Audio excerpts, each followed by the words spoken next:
Alrighty. Thank you so much for jumping on the podcast with us, Ames. Thanks for having me. Us, yes, such a pleasure to have you here with Lil. And I was saying before the podcast, thank you so much. You are such a good sharer. This is the first time I've seen Lil since she's been walking around eating food, and it's just so amazing to see. She's a lot. She's busy.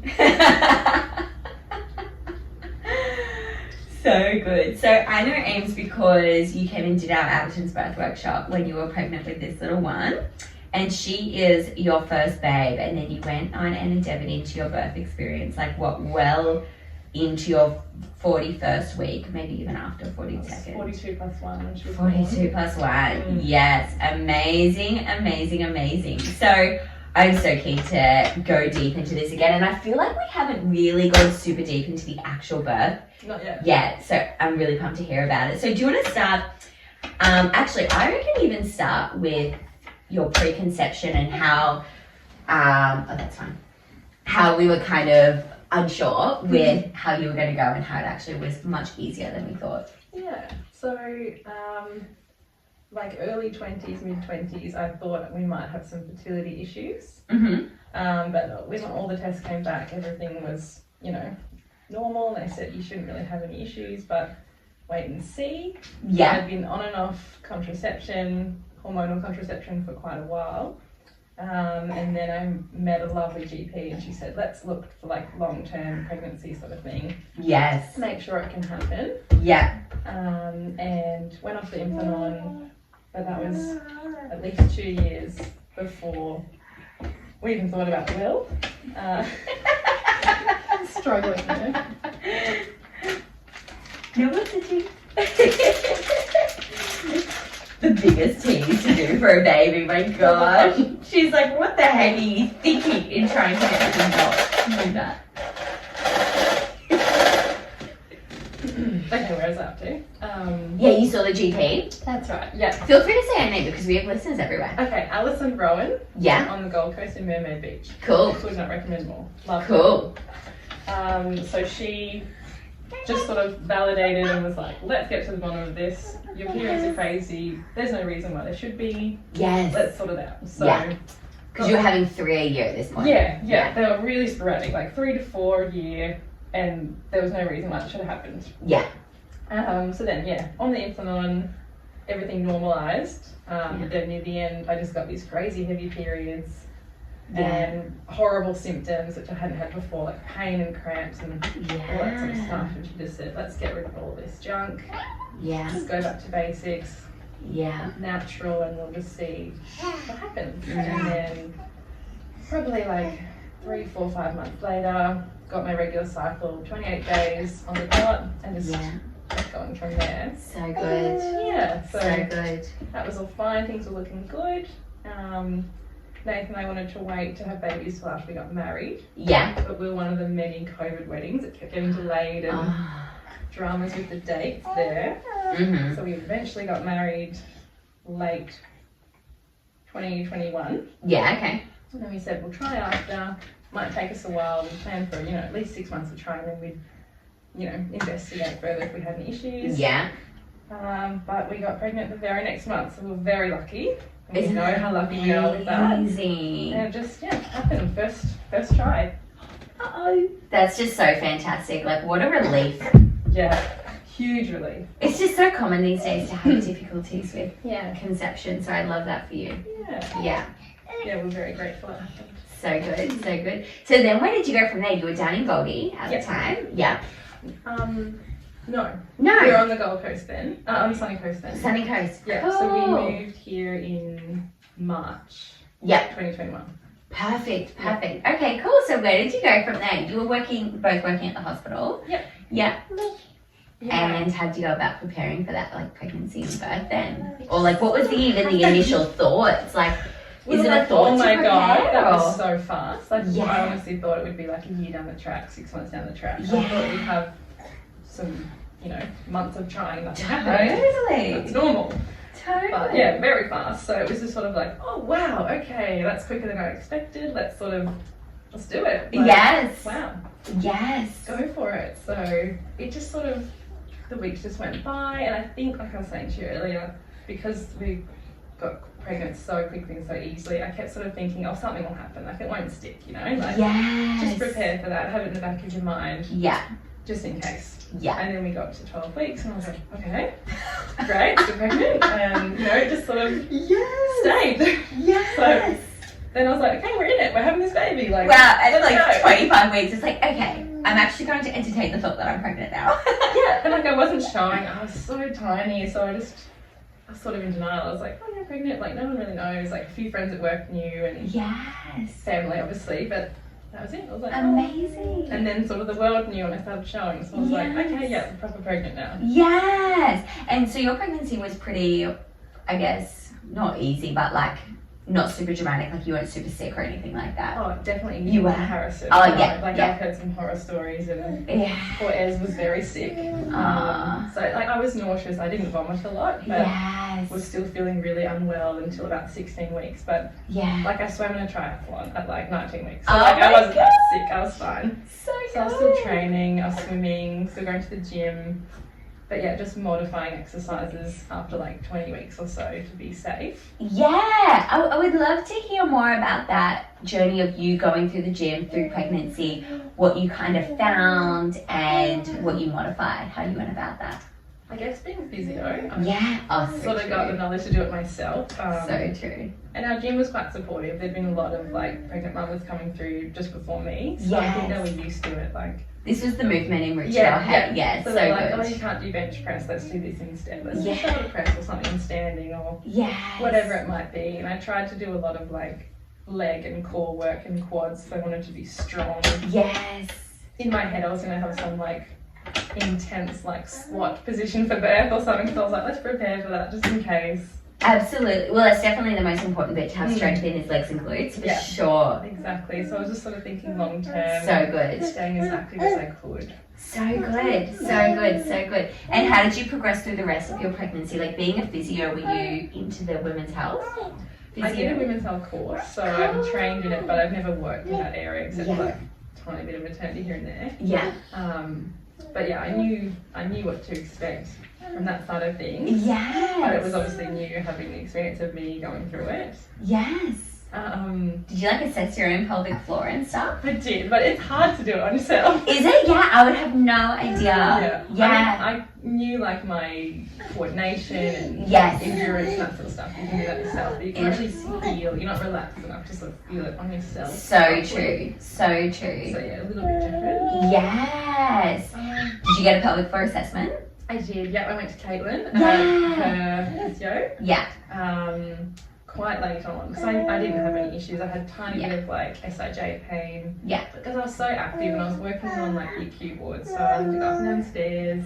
I had orthopedic patients, so I was constantly like bending down, getting their drains, and I was very active, and I was still training, so I knew I'd be fine. I was walking the dog, I was doing all that sort of stuff. So physically, I was like, oh, I feel fine, and like the pain was probably from being on my feet all day long. Like, I wouldn't get much more than like maybe half an hour to sit down and have your lunch, write a few notes. So it was very much on my feet, which was hard, but definitely helped. Because you were full-time up until how many weeks? I went on maternity leave at 36 weeks. 36 weeks. That's pretty good. The hospital let us go past 36, I think was the rule, and I was well and truly done by then. Absolutely. Oh, absolutely. 100%. Oh, she's eating toilet paper. That's not even. That's exactly as you predicted. Right on cue, babe. Good job. Big group in our house. Tissues and toilet paper. It's the bottom of the pyramid. No judgment. Bit of dog food time to time. It's fine.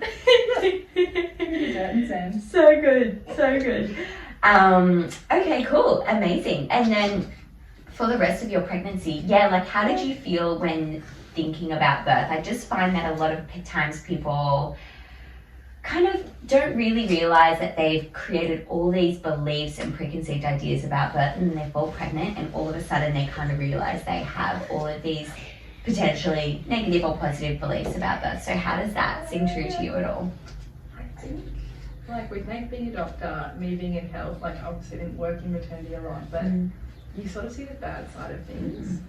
And you know, only really the negative stories come out there. There's not many people that go, I had the best birth, it was amazing. Like, people always try to scare you or prepare you, but it scares you. And like, I had lots of other physios at work that had bubs. They were all like, you know, in primary school already, and they would say, oh, my birth was horrendous, this happened, and why would you tell me that?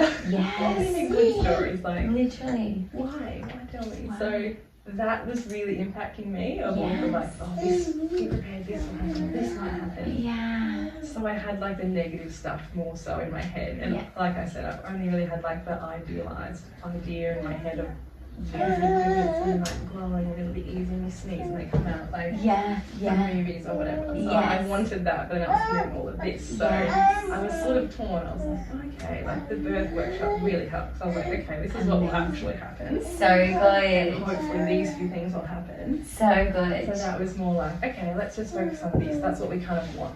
Yes. And let's just sort of ignore all the noise. Absolutely. Which is just so hard, and it's interesting because I completely appreciate what you're saying, and we were talking about this before where, you know, your conception journey was easy, and we almost feel guilty in talking about that. And I was mentioning as well how women who have these natural birth experiences, or they perceive their birth as being pretty easy or non-dramatic, they just feel that guilt in talking about it as well, and then that leads to, you know, times like yours where you're, you know, only hearing about the bad stories and you're not hearing the good stories, and it makes it seem so much more impossible to have that birth experience that you're after. And that's why, like, a big part of this podcast is that we're not on one side or the other. It's just getting all the stories out there. Normalizing everything. And that, you know, you kind of like, anything's possible for your birth experience. Like, obviously considering different histories and stuff. But yeah. So cool. So cool. Interesting. Yeah, okay, cool. So then, you went about the birth workshop, and how did that kind of change your perception, or what were like your biggest takeaways that you kind of really lent into going into birth? I think I felt underprepared because like Nate knew way more about birth than me. Like, he's not in O&G, but he did a rotation as a student or maybe as an intern. So he, you know, caught a few babies, been through that. So cool. Side of things, whereas I had never. So I just wanted to know, like, when you're in this situation, what are your options? Yes. In this situation, what are your options? Yes. Like, sort of what are all the options? And obviously, if you go past certain times or you have certain things, some are taken away in the public system. Totally. And I'll say, oh, you can't have that anymore, but these are your other options. So I just sort of wanted to know what's available to me. Yes. And when I'm in certain situations, or I'm, you know, if we go down some sort of intervention pathways, what can I do? What are my rights and what are my options? Absolutely. And that's one of the biggest things that I feel like we really back here at Natural Birth Co. is you can pick and choose the different interventions that you're after. It's not like you have to be 100% medical or 100% natural. You can really just, you know, pick and choose. If you do want, say, an induction or whatever, you can pick and choose which version of that you want. You don't have to then surrender and put your hands up to be like, okay, you can do with me what you want, sort of thing. Yeah. You can still say, no, I don't want that, but I'm open to this. Exactly. Yeah, all good. I'm just making sure. Oh my gosh, how beautiful! Yeah, walk for the first time on the pod. Yeah! That would be perfect. That'd be amazing. So good. Amazing. So then I know that your pregnancy kept going and going and going. And you guys were very you guys were very informed, and I was so impressed because you went for so long, and I think I was messaging you at maybe 41 weeks, and you were saying, you know, you were happy to keep going, and then in your times of weakness, I remember you saying, Nate really remind you of exactly why you were holding on, and like, you know, the evidence behind induction, the evidence behind staying as you are, and that's fine, that's empty. Fine, that. Yeah. No. And it was just that really great version and example of, in your time of weakness, you need your birth partner to give you that strength. You don't want them to kind of for lack of a better word, cower to your weakening and reassuring that you can't do it anymore. Yeah. You know, that's when you need their strength. So do you want to talk about that process of like 40 weeks to 42 weeks for you? Yes. So we'd done our research, surprise, and we decided 42 weeks was our limit. Perfect. And I think also we were going to public school. That's sort of their limit too, where they start to get really stressed. So, you know, and each to their own, like, that's just what I decided. That was my finish line, and that's sort of what got me through. Like, I was like, this will end at some point. Yeah. Doesn't feel like it, but at some point it will end. Yes. And we didn't know it was she. It will come out eventually. So yes. that got me through as well. So yeah, we decided 42 weeks, so we just said that's it. We're just going to put up with everything. If it can come before, amazing, and if not, that's our finish line, and we'll just deal with it when it comes. Yes. So yeah, from 40 weeks, I actually had a beautiful midwife on my 40-week appointment, and she said, because Erin had gone through it, and at 40 weeks they were very much pushing induction, like book you in. Yeah. And I just said, I don't want to think about it. I was still living like blasé, oh, baby will come tomorrow. They'll be totally fine. I won't need induction. Don't be silly. Yes. They'll come out. They know what to do. Yeah. Jokes. Totally. But yeah, I was like, no, we'll just take it 1 week at a time. I was so low risk. I had nothing going on. So I said, that's fine. Come back in a week. Yeah. And if the baby comes before that, amazing. If not, we'll deal with it then. So that helped that they weren't really pushing me. So good. But by 41 week appointment, they were very much like, okay, pick a date. Which do you want? And I said, I don't want to be induced before 42 weeks. So luckily they were really on board with that, and I said, that's fine because you're so low risk. So good. You're not silly. No. I said, look, if anything happens in 15 minutes away, I'll come straight in. Like, we're not silly. No. I didn't want to risk anything. I was like, I'm not going to get this far and do something stupid. Absolutely, So, we all want the same outcome. I will come to the hospital. Yes. So that was good as well. There was no real pushback from them. So that kept everyone happy on that side of things. Mm-hmm. And then we were just very much in our bubble from probably 40 weeks, but more so 41. I was like, okay, don't want to talk to anyone. Like, Nathan sort of had my phone. I'd message a few people. My sister-in-law Ez a lot. She did the same thing. So like almost daily she'd send me your birth affirmations. And she'd be like, you got this. You know, like, doing all the right things. Isn't that what you want? Or 41 weeks is just daily birth affirmations being sent. Absolutely. And I was like, oh, love you. I'd be like, I wouldn't reply, but I'd just be like, amazing, yes, I have got this. Or like, one of them was like, your baby will arrive when they're ready. Yes. Your body was made to do this. Like those, I get goosebumps talking about it. I've got goosebumps. So fired up. I was like, yeah, I can do this. Yes. Like, yes, I can. It's a big whale. Yeah. Walking down the street doing my curb walking. I was like, yes, I got this. Like, I was so pumped. So that helped. Like, I was in the right mind space for that for sure. So that's what we did. And then so good. I got closer. That's perfect. Yeah. And then you got to 42 weeks. Had you been having any vaccine hicks or nothing? Nothing. And it's that's pretty what crazy, made me so annoyed. I was like, not even a niggle. Like, I didn't even know what a contraction felt like because I had nothing. Yes. And I was almost like jumping up and down at this point. Like, yes. And we did. It's pretty rare to have nothing at that point. I know. And I kept reading. Of course, I was just reading all day long, drive myself insane. Yes. Good night. Good night.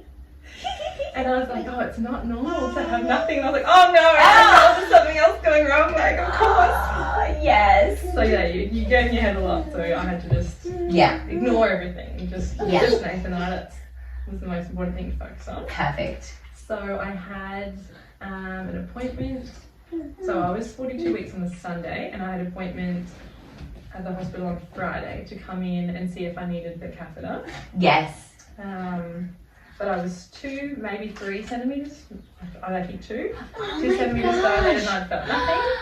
Isn't that incredible? No mucus plug, just nothing. It was just doing its thing. So I got a very aggressive stretch and sweep then from the nurse practitioner. So we're in good hands. Yeah. She's a legend, hey, and she's got the longest fucking fingers. She goes, gee, you're in good nick for 42 weeks. And I was like, thank you, but can the baby come out? So yeah, that was aggressive. I think that was my 3rd stretch and sweep. I think I had one at 40, 41 and then that appointment. So Well, nice. 5 I would have been. Was that something that you looked into the research of in your decision to do that? I did, and I sort of said like, oh, well, this is the most natural way to progress things from everything else I was doing, dates, tea, walking, sex, curry, you name it. Totally. I didn't do acupuncture, I did everything else because I couldn't get in. Yeah. But I wanted to. Yes. But we did everything. I read all the studies and we did it all. So good. Yeah. It wasn't working, so I was like, well, let's stretch and sweep. Yes. See if that does something. I back that. Yeah, completely. And each time I maybe had like a few little niggles, but so maybe they were contractions and I didn't know. Yes. But I was just like, oh, a little bit painful, take Panadol. Yes. Felt nothing. And Yeah. then that night I got home, felt like a little bit, here's a way to describe it, maybe just like a little bit throbby. Right. Yes. And a little bit of spotting. Oh, stop. Oh. Oh, you okay, darling? Yeah. That was like a classic baby thing to do. I'm stuck. My thumb's stuck. Oh, yeah. You're funny. That was so funny. Naughty girl. Yeah, so after the stretch and sweep, came home, pretty sure we got like Indian or something on the way home. Yeah. It's like, Then you learn extra hard. Hold on, even though I'm like the biggest sook with eyes, I was probably like medium and like crying probably. I was like, we'll do anything we can. So funny.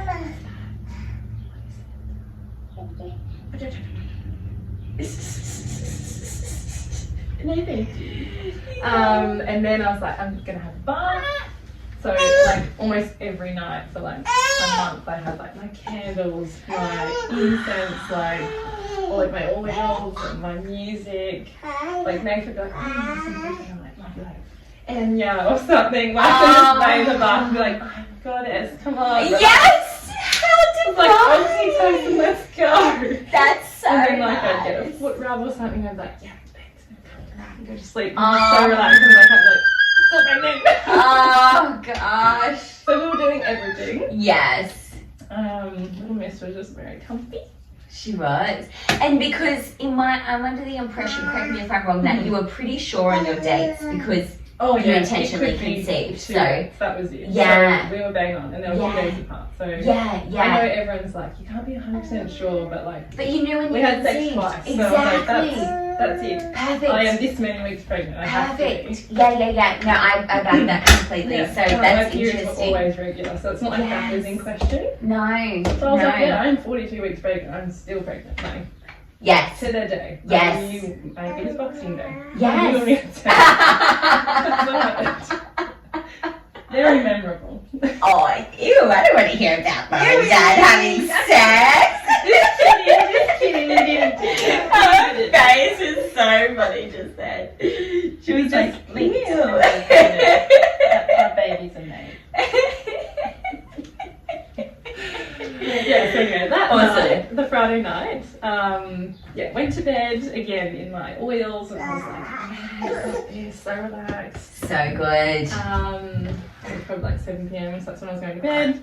And great sign that you're 2 or 3 centimeters by then. That's so that was fantastic. reassuring. I was like, okay, my body's doing something. Yes. And if not, when we get to Sunday, we'll be juiced. Like, Yes. You know, and at least I'm a little bit Ready. along. Yeah, I'm not just tight and zero. Like, Definitely. Which is usually like a massive benefit to an induction is if your body's already ready.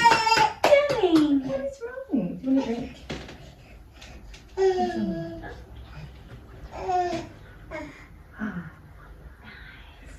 Oh, hold on to it. Yeah, so that night, probably about like 10 o'clock, I think I woke up with just like a little, like a little twinge. And I was like, oh, okay. Like, don't get excited about it. Just go to the toilet, go back to bed. Yeah. Ignore it, because you said, pretend like it's not happening. Exactly. So I was like, middle of the night, the only thing I'm going to do is sleep. So I'm just going to lay here and try and get to sleep. Such a great trick. Hey, just ignore labour as long as you can. So Yeah. I was like on my phone, like, trying to just distract myself by scrolling the gram. Yeah. And then I was like, okay, I'm tired. Yeah, go back to sleep. Yeah. Probably give another hour or so. So it was getting close to midnight. And then I was like, okay, no, like, is this happening? And I'm a bit uncomfortable. So I was like, I'm going to get up and just do like a little walk. Just like around the room, down the hallway, whatever. Yeah. Because like Nate was asleep, the dog's out in the lounge room. So I was like, I'm just going to like stay in my little space. Yeah. I think I lit a candle. So I lit the spell. Nice. So I lit it in the bathroom and just sort of like sat on my ball, I think. I was on the bouncy ball. Yeah. Or like we've got a chair in the corner. I was on one of those, just sort of like do my thing, trying to distract myself. And then I remember at some point I had to get down on the floor and I was listening to your A birth meditation of some sort? Yes, the meditation. Yes. So I just have that in my AirPods just like on repeat. So Because I've been listening to that a lot at night time as well, bouncing on my ball. I love that. So I had you in my ears, and then I would like alternate with like a nice relaxing like Tibetan something like that. I fucking love Tibetan music. I was like, yes, yes, we've got this. And then like in my head I was like, it's happening. It's finally happening. Like yes, you did it. You yeah, held on. It's happening. You did it yourself. Like probably from that stretch and sleep. But I was like, yeah. Like this is what I wanted. Absolutely. But again, not getting too excited. I was like, just work with it. Not moving a little bit, bouncing. And you're getting some contractions? Yeah. Pretty regularly? Yeah, I like it was 10.5 months ago, I don't remember exactly. Yes. I was timing myself at that point because I just wanted to know. Yeah. And at what point do I wake Nathan? Like, yes. he was just sleeping soundly as we all do. Totally. So I was like, okay, I'll wait until I'm like, oh, like, and I have to really like, you know, like it takes your breath away. And I was like, I'll get Nathan. And I remember pulling the sheets back. So I was trying to like push him and like I was making a fair bit of noise and like, and like huffing and puffing. Are you not on alert, like, are you live in there? Like, can you honestly not hear me? I'm doing my thing over here. Which is still the same. Nothing's changed.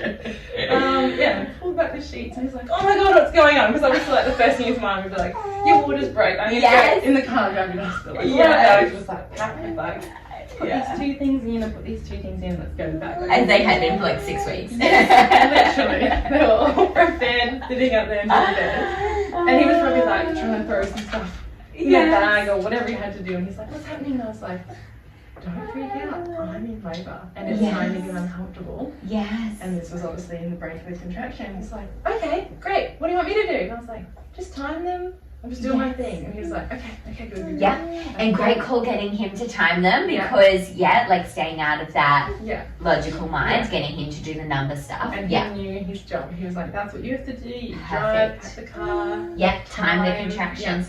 And when you get there, you talk to the midwife. I'm like, that's your job. You know what to do. So he sort of like just kicked him and was like, okay, I'm on. Let's go. Cute. And I think he like went out and got me a drink. I think he lit another candle because I was saving this special candle for later. I had so many weeks to prepare, so I was just going shopping for the right candle. Yes. And I could finally light this candle. I was so excited. I was like, great, I love this smell. Can't even remember what it is. It's in our bathroom now. We put it on the bedside table. Oh, so special. And we had a sound machine for little that was like water, like rain. So we put that on as well. And then I had your meditations like out of my ears and like everyone could hear. And Dave would be in charge of that when it stopped. Put some more music on and go back to meditation. So we're like in quite a good flow. We're doing our thing. I love that. And I think maybe and like things were staying regularly happening, but I can't remember the times. That's fine. And it definitely wasn't like quick get to hospital. It was just sort of like, things are going on and they're just doing their thing. Nice, good early labour. And it was just getting a little bit more intense, but it still wasn't like, oh, I can't handle this and I need to get in the shower or anything. It never really got to that point. Yeah. It was like Nath would be like massaging my back or my shoulders or whatever, and that was enough. And we were just moving, and I was doing the different positions that we learned in the workshop, and I was on the ball or on the bed or whatever I was doing. Okay, cool. What did you find your your head again? Little head, darling. Oh, you're strong, babe. You're a tough girl. Good girl. Yeah, eat some sunscreen. It's in the middle of the pyramid. Okay. My second favourite. It's not bad. It's not. Good girl. Oh, that's a cool one. I like it. Yeah, that's nice. It's been for babies. Yeah.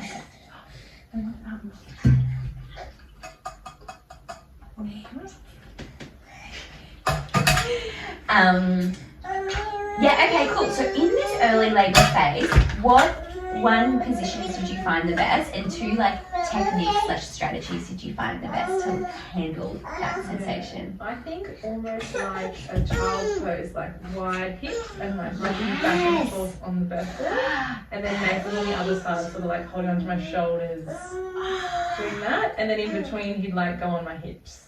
On the sides. Yeah, like give me a bit of a squeeze or just like a rub, like PSI sort of area. Oh, divine. It was perfect. It was lovely. And because, do you remember, we did our birth workshop, I feel like it was ages ago now. Did I talk about like inlet, outlet, creating space? Yeah. So that's and I'm like sure that was in the back of my mind. I was doing it subconsciously, I think. Yes, because that is like, it felt the best position, but that is a really fantastic position to open that inlet, which is what you needed in early labour. So it's fantastic.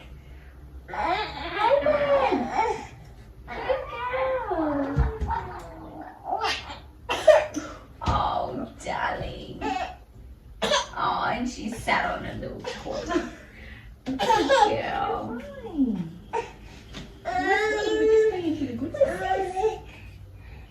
Ooh.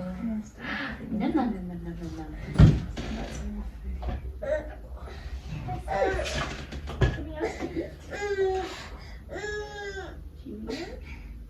Yeah.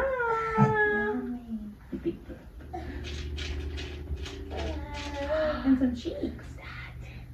Thank you. Dad.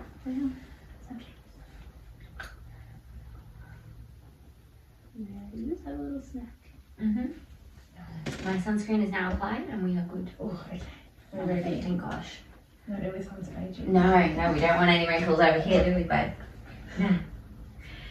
Okay. So that sounds amazing. It sounds like Nate was really great support as well through this time, which is great. And then where did you guys go from there through that phase? I remember feeling really tired because I hadn't had much sleep. Yeah. And I thought, I'm just going to lay down and see if I can just get a little bit of rest. And I don't know why, I just thought like, yeah, I'm going to have sleep. Even though like, as if that was going to be possible. But Yes. I was like, I'm going to have sleep. And then I woke up and it was 6 a.m. and I wasn't contracting. Oh, And I was like, wow. oh my God. I wasn't expecting that So at it was all. probably only like 2 or 3 hours or something. And I was like, oh my God, I felt it's morning. And we were like, oh my God, I'm not contracting.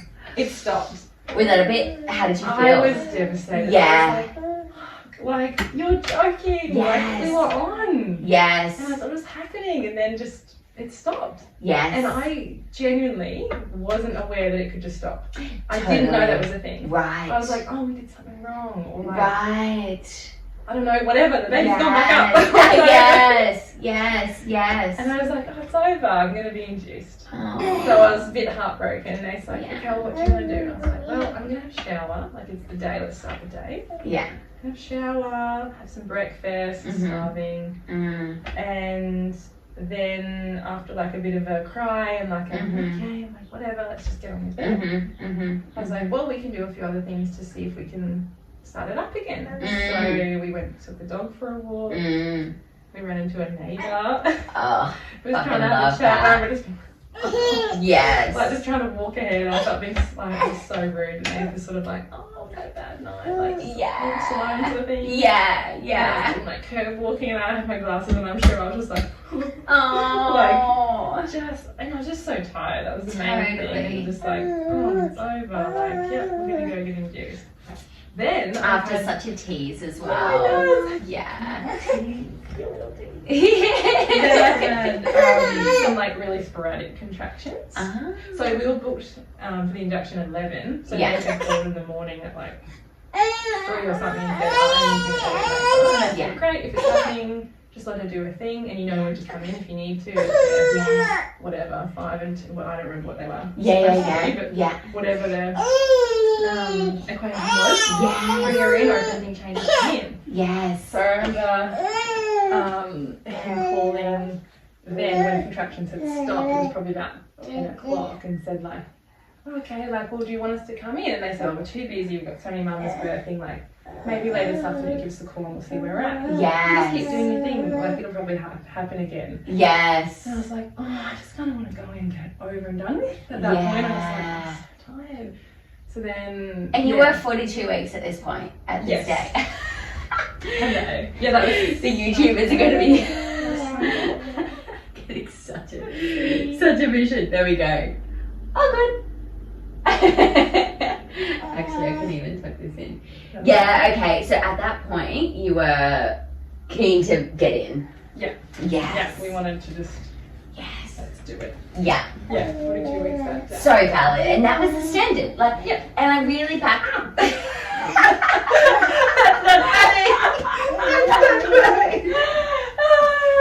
That was like, that's the goalpost. Like, exactly. We made it. Like, even though it's not happening the way I thought it would. Yeah. We made it. Yeah, and that's your standard. And then that decision's done. And you know that decision is made from a place of logic and a place of like abundance and trust rather than fear or doubt or anything like that, which is why I just really back setting that standard early in pregnancy.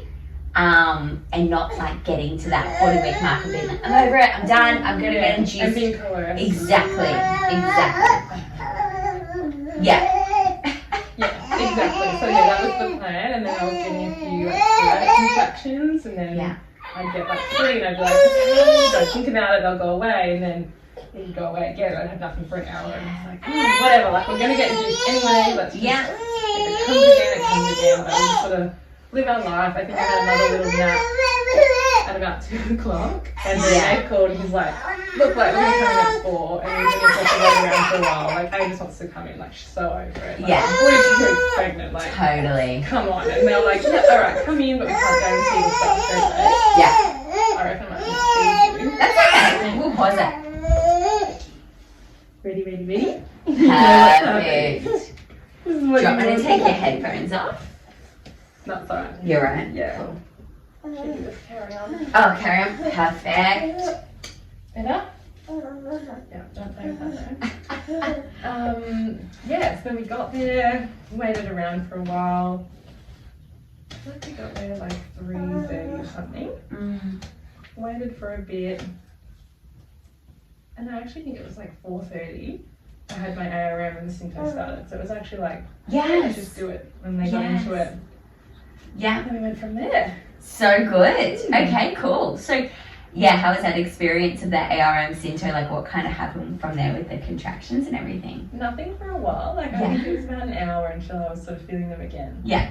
And because I'd gone into spontaneous labour, the midwife was like, you probably just need a whiff and your body will just remember what to do and then run with it. Exactly what I would have thought. Yeah, but I was really nervous and I made sure we all said like the lowest possible and the slowest possible. With the Synto? Yeah. Yes. Yeah. And for people at home, if we don't know, Synto is the drug that creates the contractions, and we increase the rate until the contractions get to a certain point. And that's something that we really back right is going really slow with that Synto so we don't overstimulate. Yeah. Yeah, so important. That's the main thing I was nervous about with induction. I was like, I just want to just go as slow as we possibly can. Great call. And I think in our birth preferences, they had to ask me to turn up. Yes. And they would ask me and say like, are you ready? Do you want to go more? Or do you think this is enough? And I think I needed just 2 increases and that was it. So maybe I was at 4. Oh my God. What Yeah. 4. And I was contracting and it was on. So I was like, great. And then I remember we had a student there as well. And she was probably like going by the book by time or something. And she said, oh, it's time for us to turn up again. I said, no, I'm good. I'm contracting. Don't touch it. Love that. And then we were just like moving around doing our thing. We had the birth ball. We had like a bean bag. Yes. Obviously with the pole, it's a little bit awkward. Yeah. But like, you just make it work. Hey? Yeah. That was a nice job. So good. Everything else.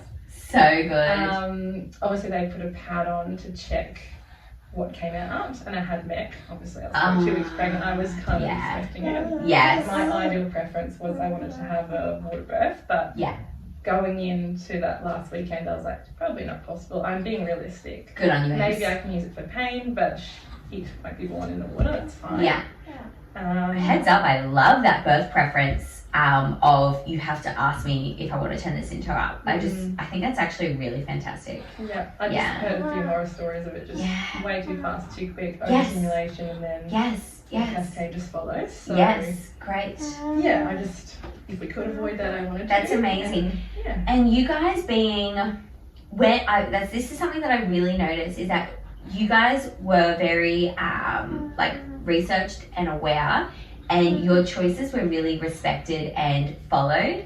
Whereas when you're not coming across as researched and aware, your choices aren't as respected and followed, unfortunately, which you know is just kind of like, I guess, a fact. It's not necessarily a good thing, but I think that's why it's really important to go and look, this is what I understand, I'm aware of the risk, but this is what I want. Yeah. And you're going to be so much more likely to get what you want. Yeah, and I think that really works in our favour. Yeah. Being health professionals as well. So probably helpful. like you said, you kind of get a little bit different treatment. Definitely. But it was very much like, oh, we're aware of our options and this is what we like. Yes. And obviously we know things will change. We weren't set. I was very flexible on that. Yeah. Obviously being 1,000 weeks pregnant, I knew like things would change. And they did. Obviously we had to like problem solve on the go. Yeah. And some options were taken away, which I expected they would be. But when it happens, you're still a bit like, oh, damn. Yeah. Yeah. Yeah. And I remember then, so this was probably like 6 hours later now at this point. The middle bit's just like a bit hazy and we did some stuff. I had to check here and there and Fair call. just do my thing. Yeah. Were you in the shower or bath or anything? I got to the shower. Yeah. They didn't run the bath. I don't know if it's because I didn't ask for it, but it just, I know it takes forever to fill up, but it just, Totally. they didn't even consider it. I think they just threw a sheet over it so I couldn't look at it. But I was in the shower and I had Nath holding one and everything was in the front because I was open to the water injections. Yes. I'd researched into those, but I had no pain in my back. So I was annoyed I didn't because I knew that was an option to take the pain away, but the front, not many options. Yes, So yes. I was like, oh, damn it, I'm having I two. know. I'm so annoying. So I had one shower head, Nath had the other. Yes. In the shower, but again, I had the CTG and everything on, so that's what it's called, right? Yeah. So it just kept getting like fiddled with, and the student was there, and obviously she was a bit slower and not as experienced, so probably had more trouble finding the heartbeat. And like at one point, I just snapped. I'm like, "Can you please stop touching me?" Yes. And she was like, "Oh, I'm so sorry." And I was like, "Can this just come off while I'm in the shower?" And policy, all that sort of stuff. And she was like, "Oh, I'm not sure." And I had to check. And by then, I was just like, "Oh my god, like this is just getting a bit too much." And I was just overstimulated. I think everyone touching me and everyone being like right there on me. I was like, I need my space. Like this is what I wanted, and that was sort of Nate's job. But things obviously changed. Totally. And I was kind of like, oh my god. And then at that time, the actual midwife came in and said like, I'm so sorry, Anne. Like we checked your cards and it's MEC, like the water breath's out of the question. And I was like, okay, that's fine. What are my other options? And like just so logical. And Nate was like, oh my god, like expecting me to have a meltdown because I'd like thought about this ideal, beautiful unicorn water birth for like 10 months. So I was like, that's what I wanted. And he was like, it's okay, like, there's so many other options. And I was like, I'm fine, don't touch me. Like, all right, that's not an option, just move on. Everyone get out of my fucking space. I was so calm, and I was like, so wow. Love I did not that. expect that. If I was Good on you. Good on you. So That's why flexibility is so important, hey? I was like, that's fine. We'll just cross it off and do the next one. Like, we're in the shower already. This is working for now. Yes. And then she came back. What felt like 5 minutes later, was probably an hour later, and she said, "It's been 6 hours. Policy is we need to check you, but we don't have to tell you if you don't want to know. Do you consent to being checked?" And I was like, oh yeah, like I was getting pretty over it. Like I was so tired at this point. I hadn't really slept in 48 hours, and I was like, oh, like I'm waning. Like I'm a little bit like my resilience was fading, and I was like, oh, okay, like. And you have that split decision of like, okay, what am I going to do if I find out I haven't progressed? Like, what do I want to do? Yeah. Like, as you're walking to the bed, you're sort of like, how am I going to take this if it's bad? Like, you're just sort of building yourself up. Totally. And like laying down, the contractions were horrendous. And like I tried the gas for a bit and I just vomited it up straight away. It just didn't sit well with me. And then at another point tried it again. I was still quite sick, even though they were pumping on dance into me.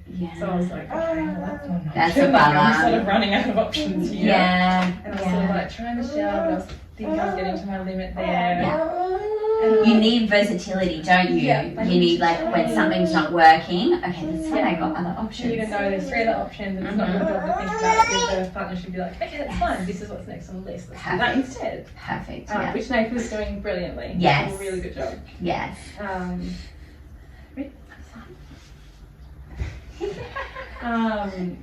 But yeah, so I got on the bed. I'll do this one. Yeah, go for it. Got on the bed, and yeah, she did my check, and I just sort of like sussed her face. Like, I'm like, okay. Yes. If it was really awesome, she'd be like, you're in transition, this is amazing. Yes. And like, obviously, it's what you want to hear. I Yeah. think it'd be great. Like 2 more hours, I can do this. Yes. And she looked at me, and I was like, no, just tell me. Like, Yeah. this is killing me. Yes. I'm so uncomfortable, and just tell me. And she goes, you're 6 centimeters but thin, like things are looking really good. Yeah. But I just heard 6 and I was like, I cannot do this for another 4+ hours with Yeah. I know it's different for everyone, but sort of the equation of progression, I was like, Yeah. maybe an hour a centimeter is what they say. So I was Yeah. like, that's a long time. I've been doing this for a really long time. Yeah. So, Yeah. yeah, sort of thought about that and I was like, oh, I don't know if I have enough fortitude to keep doing this for 4 Fair. hours if all these options are running out, and I'm just going to be like in the shower going hoo-ha for 4 hours. Yes. And like it was just getting so overwhelming at that point. I think I got off the bed and tried to do a few other things, holding onto the edge of the bed, like squatting. Yeah. And I was just like, look, I want the epidural. Like this Yeah. is just getting too much for me. And I was definitely open to that at the start. I was like, if I need it, I'm going to ask for it. That wasn't something I hadn't considered. Yeah. I was like, yeah, that's definitely an option. It's valid pain relief. If I need it, I'm going to ask for it. Yeah. And because I'd said to Nate, like, I have to really want it. Like, Yeah. I might just be like, oh, I want it. This is bad. Like, Yeah. you know, like I'll just be like being a wimp or something. Yeah. And I'm like, yeah, I want to like scream at you for the epidural, so you know I'm serious. Yes. And he was like, oh, you've got this, Aim. You're so strong. Like saying all the stuff you've been. I'm like, no, I want it right now. Like, Yes. shut up. Stop doing that. We're so past that. Tell her right now I want the epidural. Yes. So then of course you have to wait like an hour or whatever for the anaesthetist to come. So busy. At this point it was like 11 p.m. or something. Honestly, I just find that probably one of the hardest roles of the birth partner is that, you know, he knows that you don't want it, but then, and he wants to give you strength in your time of, you know, of feeling weaker, and then you don't want to deprive you of your options either, and make you feel like, oh my gosh, like they're not giving me what I want, they're not listening to me, because like you hear women like have these kind of traumatic experiences afterwards where they're like, I asked for it and they wouldn't let me, and then it's like, oh sorry, we thought we were doing the right thing, like, That's what you oh, it's like, so no, I wanted the epidural. yeah, because then you get other women say like, thank you so much for not letting me have it, I'm so great. Oh, it's honestly, it's the hardest thing, like as a birth support in my role, and then I'm sure the dads, I think it's a really tricky situ. And that's why I was like, no, I'm serious. Like, Yes. shut up, give it to me right now. The second that midwife comes back in, you tell her. Yes. So yeah, it was at least an hour. Yeah. And by this point, I was so over it. I tried the gas again, I just kept vomiting. Oh, I don't even know how much on Dan's I had. It was ridiculous. I was still sick. Gosh. Which was so annoying because I'd had the gas before and put my shoulder back in a few times. So I was like, I could probably handle it. Oh, that's surprising. That made you sick in that setting. And you'd assume it's like a lesser dose. So I don't know if it was just because I was like tired, hadn't eaten much, like all those sort of things. And like pregnancy sort of stuff. Yeah, pregnancy is just a nauseous time, isn't it? Yeah, a lot of vomit. Yeah. So yeah, I vomited for like 1,000th time at this point and just over it. Yeah. Then in walks Nate's mate. They were friends. Oh my gosh. He was The anesthetic. Oh my gosh. And they were like chatting. Hi, how have you been?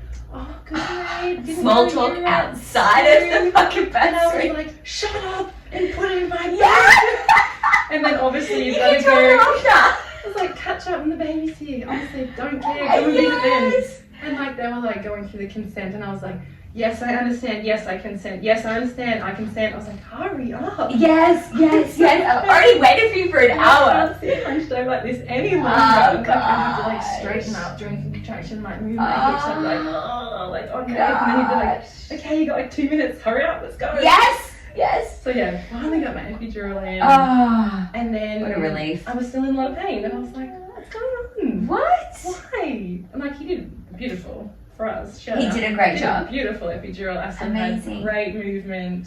It just blocked my pain. Like I could still move around the bed. Like Oh, so it did take away your pain? Yeah. Oh, sorry, I but thought at you the said it start, didn't. no, I still had all my pain up in the fundus, and like obviously I wasn't thinking logically. I was like, why are my ribs hurting? But obviously it's the top of my uterus, of course. But at the time I was like, what the hell? Like it didn't work. I only felt it up here. And for however many months she was just kicking me in the bottom of the right rib. So that's just where all my pain was, obviously where her feet were. And the uterus like trying to push her out.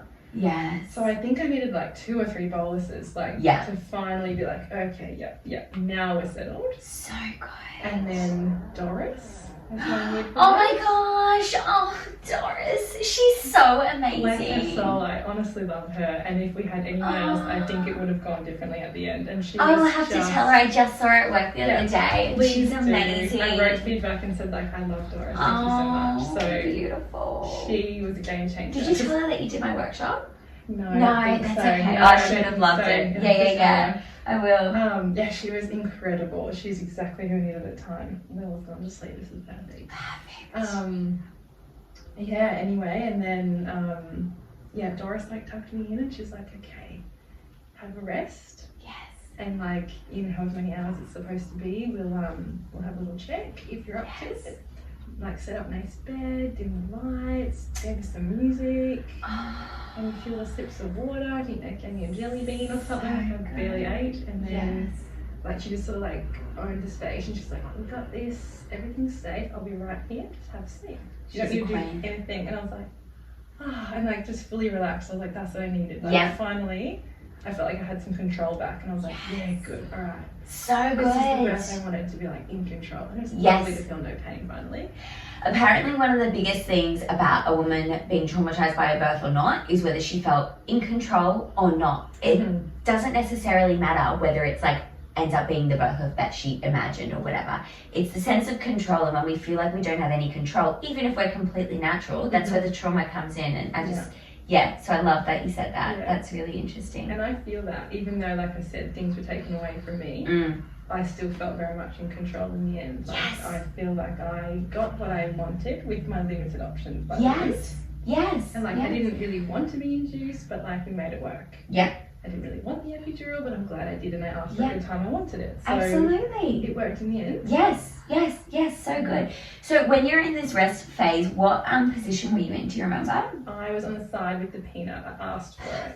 And she said, you want to offload? And I'm like, I want room for my sacrum to move. And like, we were sort of like on the same page. And I was like, remember when I get up and I start pushing, I want to be able to move around. And she's like, I support that, I'll help you. Like, so good. It was sort of like, I wanted to pre-plan, so we weren't getting into it and like, I was pushing and then being like, no, I didn't want this. Like, pushing on my back or something. I was like, I kind of want to do this. She's like, great, if we can, we'll do that. Yeah, we'll do this. And she's like, you know, we'll stay on this position. I said, can I have the ball? She's like, I was literally just going to go get it. Like, we were just on the same level, which I needed. And for just to sleep. So, he got a bit of a rest. He was like, all right, Doris, you got this for a minute. I'm going to tap out for a second and then I'll be back. I feel like you're good here and you're just like. She's very woman-centered and she's very, like, she loves natural birth and everything, but she's very much for, the woman getting what she wants and what she desires and not like arguing with her or coercing or anything like that. And she's I really awesome. felt that. And she definitely, like later on in the story, she definitely advocated for me when some other people got involved. Oh. And she was like, no, I think Amy wanted this. And I was like, yes. And he couldn't talk and I was like, yes. What she said. I love you. I was like, her and Nate were saying the same thing and I was like, got me. Like that was so good. So good. Yeah. And then I think about an hour and a half after she woke me up and I changed to the other side and moved around. Perfect. Perfect. Maybe it was about like 1 o'clock. Something like that in the morning. And she like gently woke me up and said like, I need to do a check because it's been this many hours or whatever the rule is. And I said, consent, let's do that. And I was still asleep. She goes, babe, 10 centimeters, let's have this baby. And I was like bursting into tears. I was like, yes, oh my god, I'm finally at the finish line. Yes, so it was like probably 3 hours or so after the epidural, would you say? Yeah, it was about 11, I think it went in. Cool. Well, maybe 11 I asked for it, something like that. Yes. At least. So good. At least 2 hours. So good. And I progressed, 4 centimeters in that time, really quickly. Amazing. So I was so happy. I was like, I did it. And like, obviously the hardest part's to come, but in my head I was like, you did it. Like, you got there, and like, so far it's worked out pretty well. Like, you wanted. So yeah, it was really reassuring. And she woke up naked, she put the back of the bed up, she helped me turn around, and I wanted to be over the back, like lunging, almost like rocking that way. And I felt like, breathe the baby out. I don't want to push. I don't want directed pushing. And all that was on the preference. So I was like. So did you have one leg up and one knee down? Yeah. Yes. Like kneeling and then like sort of rocking to the side and like doing my thing. Perfect. So yeah, I was doing that for a while. I don't remember how long. And then Lil started to decel, and we just keep getting these little drops, and they were like, "Oh, I'm just keeping an eye on it." Like, no one said anything to me, which I'm glad they didn't. And the screen was there, but turned away from me, because I said I don't want to look at it. So good. Not that I knew what heart meant anyway, but that's a great tip. Though. I didn't want that in my face, because it's like a meter from my head beeping. I was like, let's mute it and just put it over there, so I can just stare at the wall and do my thing, and then like. Nath was sort of like half. You can't really be at the other side of the bed, but to my side, like holding my hand and like. Doing his thing, whatever, telling me I'm amazing. Yes! Doing his scripted line. Tell me I'm amazing and tickle me. I am a goddess. Yes! Continue. Just worship me while I'm just butt naked doing my thing. Just having a baby over here. Some pictures and I want them later. So good. So yeah, he was still great. He had me after his little like 2-3 hours sleep and he was back on doing his thing. Legend. Yeah, and then, so she just kept dropping, staying low. Like, she wasn't like 40 or anything, but she was dropping and just taking a while to come back up in between contractions. That's the tricky part. Yeah. And then I think I was still over the back of the bed, and the O&G reg comes in. And I had my guard up straight away, because her first line was, "Hey Amy, I'm Melissa or Kate," whatever her name was. The O&G reg on tonight. Now look, we've got a theatre on standby for you. And I was like, no fucking way. I was like, it's a bit fucking 0 to 100, Jesus. Yeah, and I was just like, straight away, I was like, no way. Like, and I got so defensive and tense. And Nate was like, I thought you were going to punch her. Get out of my face. Like, that's not happening. I was like, no way. So I was already like, no chance. You can get the fuck out now. I was like, well, whatever your input, you can fuck off. I'm just going to do my thing. I'm going to say no to that and continue this. Yes. And then, she was sort of explaining to me, like, we're just a bit worried, like, Bob's heart rate's staying low, taking a while to come back up and between contractions. So good. Blah, blah, blah, blah. Whatever her spiel was, a lot of it was just like, in my head. So I was like, okay, like, O&G reg, I know that means something's going wrong. They don't just send the O&G in for no reason. So I was like, okay, cool. Like, still a little bit like medically illiterate with that sort of maternity side of things, but I knew that meant like, all right, the guns are sort of coming in. Like, we didn't have the consultant and everyone there yet, but I was like, okay, like, some more people are concerned. And I know they all just sit in the room and just watch them. I was like, okay, well, if the fact that they like got up out of their chair and walked all the way in here to talk to me, like, called the theatre, like, you know, they're obviously a bit worried. They're just coming for no reason. And then Doris was like, it's okay, Amy, like, she can see me getting defensive. She's like, it's okay, it's alright, we can do this, we'll just try a different position. We'll see what your pushing's like. So good. On your back. And I was like, and I don't know if it's the training, me being body aware as a physio, whatever it is, but they were like, your pushing is insane. You are so strong. Like, straight away, first contraction, and I was just going for it. Like, obviously, like, the pushing you don't want to do, like, the... I know what you mean. Pushing. That's what I call it. Pushing. And they were like, wow, that's so strong. And I was like, I'll deal with the prolapse after. I couldn't feel anything. I could feel a little bit of pressure, and then that was it. I had no idea what I was doing. If I was pushing in the right spot, I don't know if I was pushing in my bum, like, I had no idea. I wonder what it is that allowed you, because that's the hardest part with an epidural. I wonder what it is that allowed you to do that. As you say, it must be just that body awareness and I had no idea, but I was so impressed. I was like, okay, that's a good sign. At least I'm pushing in the right spot and it's effective. Because otherwise they could be like, oh no, like, this isn't happening. You're not pushing, like, you can't feel a thing. Then pushing was good, like, and she was low. Like, I sort of, Doris did a check, O&G Reg did a check. They sort of like half thought about what position she was in. Like, I can't remember, is it +2? Is basically like coming out. And Doris said +2, the O&G Reg said +1. which I still think are both like the scissors off the cart, the baby's basically coming out, right? Yeah, And I was yeah, like, yeah, okay, yeah. both of those are good to me. I was Especially like a vacuum would be before a Caesar, for sure. Exactly. And I was like, okay, cool, those numbers are positive. It's not like she was like way out there, not going Yes. anywhere, and I might run out of time, because I know timing thing with induction as well, like, I'm scared about. So I was like, Totally. okay, like, it'd only been like 10 hours or something at that point. And you were I was only like, at alright, 4 I've got meals an this. hour. Like, that's Yeah. very low risk. Exactly. You know, that's So not then, very much. Since I got turned up to help, Yeah. that's fair enough. Totally. I was like, just do everything you can that's hoping Yes. I'll see something. Yes, yes. Let's get this baby out. And I think that's valid at that point. Like, you know, the baby's already decelling. Yeah. The cervix is already gone. We've only got a Exactly. little bit left. Like, yeah, crank it. Yeah. any Good support call. we can have, let's do it. Yeah. So that was Doris's call, and I said, yeah, of course. And you got the epidural as well. So, I yeah. was like, I can't Perfect. feel much. Turn up to 1,000. Let's do it. We're coming I agree completely. And I'm like, do yeah, the same. whatever. Yeah. I was just worried about the scary C in my head, because I Yes. just wanted to avoid. Yeah. That's just the one thing I didn't want. And obviously knew Yeah. if we had to, of course, safely. Yes, yes. Let's all yes. just live through this and survive. But your And birth desires a very close second priority. Exactly. My birth Yeah. preferences were, this is what I would like to happen. Yes. So I was up in the stirrups, like my knees basically past my head, everyone Yeah. was holding on to me, and I was pushing, like basically turning purple. And Mm-hmm. they're like, yes, strong pushes, this is great. But there's just still like, their eye just kept wandering, and they'd be like, oh, and like sort of switch a glance at each other, and I was like, oh, I'm not doing enough. Oh, At God, the oh my God. CTG. Yeah. I was like, oh, shit.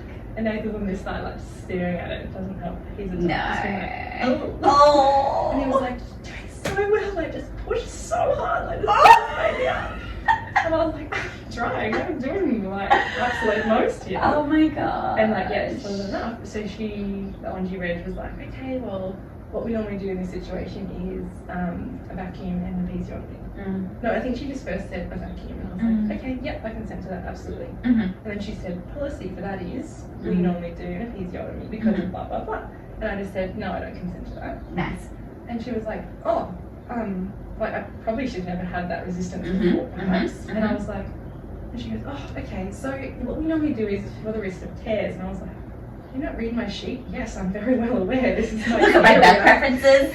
But like, I know what's happening. Yes. I'm a physio. I completely understand this part of Yes. things. Yes. This was my like one area of expertise. And I was like, you are not cutting me. Absolutely not. Yes. And she's like, well, what if you're about to tear? I'm like, well, then it's probably too late, isn't it? Yes. And I'm just going to rip. And Yes. I'll just deal with the consequences. And I Yes. did so much research into this. Yes. This is like my one area that I really Yes. deep dove into. Totally. And I can't remember the stats now off the top of my head. That's for everyone fine. else listening, but look it up.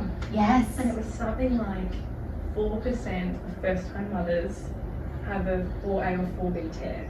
Right. And I was like, man, I'll take those odds. Because Because that's the type of tear we really want to avoid. But yeah, 4% as Yeah. you say. And I was like, look, Yeah. if we deal with that, we deal with that. Mhm. Mhm. Not ideal, but Mhm. there's some Yeah. ways around it. Yeah. I did so much perineal massage. I Yes. did so much prep. I should have been balanced and loose. Yes. I think I've got this. I Yes. backed myself. And I was like, Good. I really hope I don't eat these words later, but I was like, no, I'm very confident that that Yes. won't happen to me, and I don't consent. Absolutely. Very calmly, locked eyes. I knew what was going on. Like, Yeah. She I'm knew that you informed- knew. Yeah, I'm informed, and I don't want to do Yeah. that. And she was like, okay, I respect that. And I was like, good, because Fucking there's oath. no option. Yes. You know, I have Exactly. to. Exactly. And Doris Exactly. was like, yes. Like she was, I could tell she was like, in your face. Yes! Oh, because it's the hardest thing, I think, in like our position, Yeah. seeing a woman being like coerced, and then you're like, Yeah. no, you don't want to, but then we've only got so much say as well. Exactly. Yeah. Yeah, so it's like a really good Yeah. fucking moment. And she was like, woo, like after we like massive chat about it. I love Yeah. that. Love that. So love yeah, I that. was really, really happy with that. Yeah. And then got the vacuum set up, and I think like 3 pushes later she was born. Amazing. And then we found out it was gout. Ah, and you didn't tell. I had a grade 2 tear. That's fine, we can but deal with that. very, very minor. She said it's like barely grade 2, Oh my just like on the inside. That was it. god. No Amazing. grades, nothing else. Like just that one little Amazing. tear. And see, that's a perfect example, Ames, and I feel like you do this throughout the whole time. I literally just have really great chats with the mamas at yoga yesterday about this, where at the end of the day, like, we're making decisions all the time, and that's a massive part of birth, that is really, really hard is you are constantly making decisions. And they're really important, responsible decisions, right? That, you know, can have massive impact. But at the end of the day, like, you know, we can fucking swim in our mind about, you know, but what if this, but what if that, but what if that. You just gotta make the best decision with the information you have at the time and fucking roll with it. And things can happen and you just have to deal with it then. Like, and they come up like on the fly. Like on the fly, it's never the way you planned it. There's always some spanners that come in there and some things change. And that's just something that it's so hard to say, and it almost sounds like really tough lovey to be like, you just got to decide and deal with the outcome when it happens. You know the choice. But that's what it is. Yeah. That's what it is. So amazing. So amazing. So how did you feel afterwards about the whole experience? What happened then? I think it's like a bit, almost like an out-of-body experience. Like, because I had the epidural, I remember seeing her, there's like a photo of her head out. And Doris said, do you want to take this photo? Like, Nate's photo was amazing. Amazing. I actually look at it all the time, even though I was like, I'm not going to look at that. Yeah. I love it. Photos show are the everyone, best. like, look. Yes. So that's epic. And like, my head was sort of propped up so I could see what felt like just this alien being pulled out of me. Oh my Because I God. couldn't feel it. I was like, oh my God. Like, Yes. what is happening? And they popped it on my chest and then they said it's a girl and I was like, we were convinced she was a boy and I was like, what? Like, it's happened. Oh my God, I have a baby. Like, wow. And like, it's such relief that it was over and she was fine. She cried straight away. And like the peds team was sort of like waiting in the wing. I think there was just like one pediatrician was sort of waiting in the wing. Yes. In the end, we had like Doris, Auntie Reg, team leader, maybe someone else, and the pediatrician was sort of in the background. Yeah. So like a few people came in. Definitely. Not the whole like brigade that some people get, but there was definitely kids in the room. And I was still just like, oh my God, like, it's over. Wow, like I had a baby and it genuinely felt like I was just disconnected from my body, just hadn't sunk in, and I thought I'd have that like baby and like just love straight away and just burst into tears. I didn't really get that until a bit later on because I think I was so like dissociated. Like, I was like, oh my God, like I just sort of went through a lot and cool. So I think that's like my initial thoughts. Interesting. It's like, oh my God, and like just major relief that it was fine and it wasn't just bleeding everywhere. Yeah. Absolutely. Amazing. So then she was on your chest, skin to skin. Yeah. How did she go breast crawling around and feeding or anything like that? I just kind of forgot about it. Like I didn't write it my preferences I should have. Like I kind of wanted to do the breast crawl and I researched into that a bit. Yeah. But yeah, I didn't really. I think there was so much other stuff we were talking about that was going on. I was being stitched up for like an hour. So like all that was happening. Yes. And then she just sort of kept doing these little cries and Doris was like, oh, we'll give her a feed. Okay, thank you. And I was still sort of like awkwardly laying down with my legs out. So I was in a really weird position as well. Obviously that's so slippery. Yes. She was like sort of half slipping off me and flying around. That Doris just sort of popped her on and lashed her for me. Which I didn't really care about because I was like, yeah, cool, just like I've got no idea what I'm doing. So someone knows what they're doing, just give us some milk and we'll see what's in there. Yes. And she was just sort of suckling away and she was pretty happy. Yes. So yeah, we got the breastfeeding within like, 20 minutes or so. Yeah. That's fantastic. That like golden hour of like skin to skin, no checks unless necessary, like no one touch her, don't rub anything off her. Not that there's anything left for 42 weeks anyway, but there was no burning, so all that Bedex was fully soaked in. She was so dry and jelly, she was like half ripped. Poor little doll. Needed a lot of moisturizer. But yeah, like they were the things I really wanted that. Like really wanted that like sacred moment of like I just did it. No one touched me unless you have to. No one touched her. Heaps but her. Yes. And just like just being in a little bubble. And then I remember looking down like how she was feeding. I was like, you're amazing. Like then I sort of had that moment. Amazing. Just a bit delayed because of everything that happened. I think that's fair. She's amazing. Like she's here and she's perfect. Like, yes. Yes. This is my baby. Yes.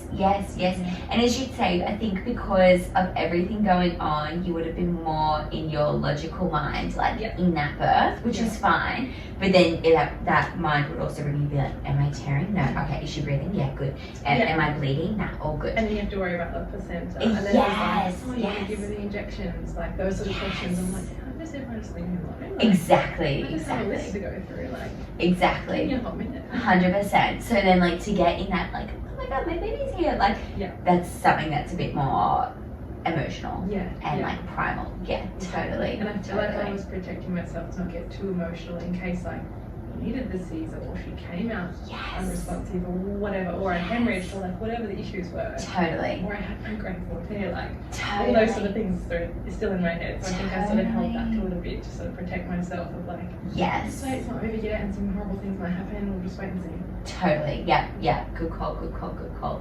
Amazing. Okay, so then what happened? Talk to me about the rest. Like of right the- after in sleep. Yeah, and the hospital stay in general, I reckon. Yeah. Yeah. So I think I was in the bed for like another hour or so. They put like some blankets around us. I was on my side feeding her. Obviously she'd fallen asleep, but she was sort of like suckling there, and then I wanted to shower. Mm-hmm. So yeah, I think my epidural came out or whatever they turned Yeah. out, whatever they did with it. And like Doris, there's not much to her. She's like 5 foot nothing. Yeah. And I'm like 5'9" like I'm quite long and tall. Yes. And I remember standing up and like obviously I know what it's like with patients after spinals and stuff. Like, you're gonna be a bit wobbly on your feet. I hadn't been up for ages. I'd just been horizontal and probably lost all this blood. Yeah. So I was like logically like I'm just sit on the edge of the bed, give myself a minute, take some water, like Yeah. I think then I had another jelly bean from the second thing I ate in 24 hours. Yes. And then I was like about to stand up. I said, Doris, can you just give me a hand? Because obviously like they've had little. Can you Yes. just give me a hand, please? I'm just like quite nervous to make it to the bathroom. It's like a good 3-4 meters. Definitely. Over there on the horrible hard hospital floor. I was Definitely. Fall over after all this. Definitely. And I stood up and just towered over her. I like went off her like hobbling. Like one leg was good and one leg was all like numb and tingly. So I was all like limping. I can just imagine. And it's like it was hilarious. You just got up and went through all this stuff and you had like blood everywhere all over my legs and I had like catheter and all sorts of stuff and I was like hobbling, like dragging my leg with this tiny little lady, like supporting most of my weight. She got me to my shower, she sat me down and I'm like, alright, we managed that. That's an achievement. I didn't fall over and kill the midwife.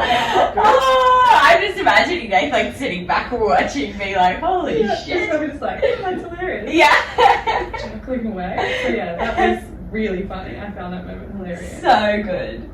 I had my shower, which was incredible. Yes. That was the most Afterbirth delicious shower. feeling ever.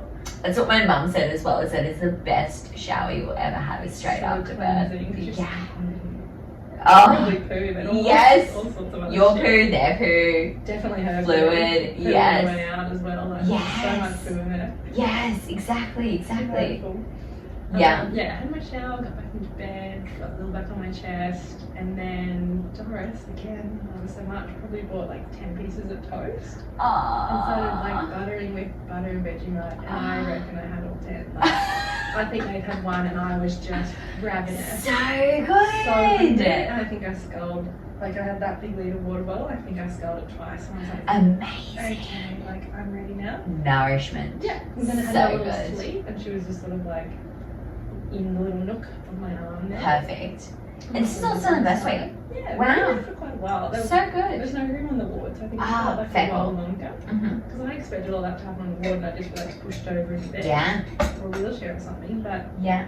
it wasn't until like almost shift change that Doris came over with us. So Yes. what is it, 10-hour shift? Yeah, yeah, So 10 we or were at 8 12. o'clock or something. Yeah, yeah. 9, we're going to, I think she stayed late to get us to the ward. So Aw, I know, another reason why she's amazing. yes. So 8 or 9. I'll get her to listen to this podcast. Please do. Yeah. Doris, I love you. Aw, so good. So yeah, probably like 8 or 9 o'clock, went to the ward, and then they just sort of like bundle it up. Yes. With a bassinet, you're like, oh my god, we have a baby. What do I do with that I now? was so wired because it was the day. Yes. Even though I was exhausted, like I should have probably slept for 100 hours. Totally. I was like, well, let's FaceTime everyone and tell them we have a baby.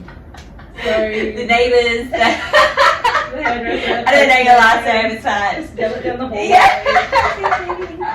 So yeah, she was born at 2:40. So this was like Yeah. 7 Cool. 6, 7 hours later. Yeah.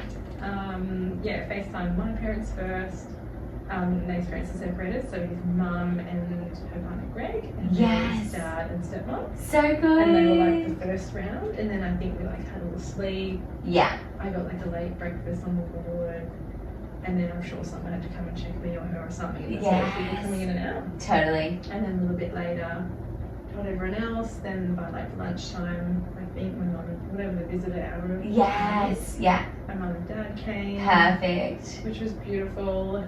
Yeah. And then like everyone had a little cuddle. By then I think I'd probably fed her like twice or something. Yeah. And again, I was just sort of winging it. Like I did a course through the hospital, like Okay. on The lactation Zoom, workshop thing. probably. Yeah. just on Zoom, but I probably should have done like The Johnson method or maybe something. Oh yeah. offer them in person. Do they? Maybe not with COVID, maybe it was online. Maybe. Yeah. But they offer some sort of course that I didn't know existed. Yeah. So Not I just good. wish I did something else. Just Yeah. another thing that was more like real life, Yeah. realistic. Because they were like, okay, you'll do this and they'll feed this often and these are their hunger cries and Yeah. oh, it's just going to be a textbook. And in my head I was like, cool, she'll know what to do. She's born knowing what to do, right? Yeah. And I just have to kind of figure it out. But it turns out we both have no idea Oh. and we both have to learn. Yes. So we sort of found out that the hard way. And it didn't feel right, it didn't hurt. Yeah. It was uncomfortable. Yeah. But it didn't hurt when she latched, but it just didn't feel like it was happening. And she'd Yeah. drink for like 3 minutes and I'd be like, I think she needs to drink for longer. Like, I'm Yeah. not sure. Like, I know they don't get much in the first few days, but I just had this feeling like it wasn't enough when she wasn't doing it properly. Yeah. And then every time I buzzed when she was feeding, like, no one said anything. They just sort of like latched her for me. And I was like, multiple times they said, okay, great, thank you. But like, how do I do it myself? Because you're not going to be in my house. Yes. And I'm going to have to feed her a million times a day. So Yes. how do I do it on my own? Yeah. What am I looking for? What feels right? Is this latch correct? Like, Yes. does she make a noise? Is she supposed to make a noise? Can I hear her gulping? All this stuff. Yes. And like, it didn't really get answered. They were sort of like, oh yeah, sometimes, like really blasé. No, like, definite. I know it's different for every dog. But like, no, like, yeah, definitely you'll have this, and if this happens, that's wrong. Yes. So take her off, or this is how you take her off. Like, I didn't get any of that. And that's honestly really unlucky, I think, because usually, like, even if you get a midwife that's not, you know, maybe that into talking about breastfeeding, shift change, and you might get like a good one. But I think, yeah, unluckily, you got lots of ones that weren't that into it. Yeah, and I'm Which is saying such to you a that mostly shame. new grads, which I don't know if it's like the new training they do at uni, if that's different, or I didn't learn much about breastfeeding at uni, to be honest. Yeah. So maybe like that comes from experience if you've had your own baby. Totally. And fed them. I'm not sure. Or if you've helped heaps of women, like I know for me, it was literally just helping heaps of women. Yeah. Yeah. And also, I like to sit in with the lactation consultants a lot to like get tips from them, and that is the best way, I reckon, to learn. But yeah, definitely, like, you can be a midwife and just have, fucking no idea how to breastfeed. And fair, it's Yeah. like a completely different Totally. like subset of your specialty. Like, I don't Yeah. get that. But I'm like, Yeah. can I find someone that does? Yes, absolutely. And like, I they totally should have. forgot the lactation consultant was a thing and I could ask for it. I just didn't really think. That should have And been like I said, offered I as just wanted well. to go home. So I was Yeah. sort of like, alright, cool, we'll figure it out, that's fine. Mm.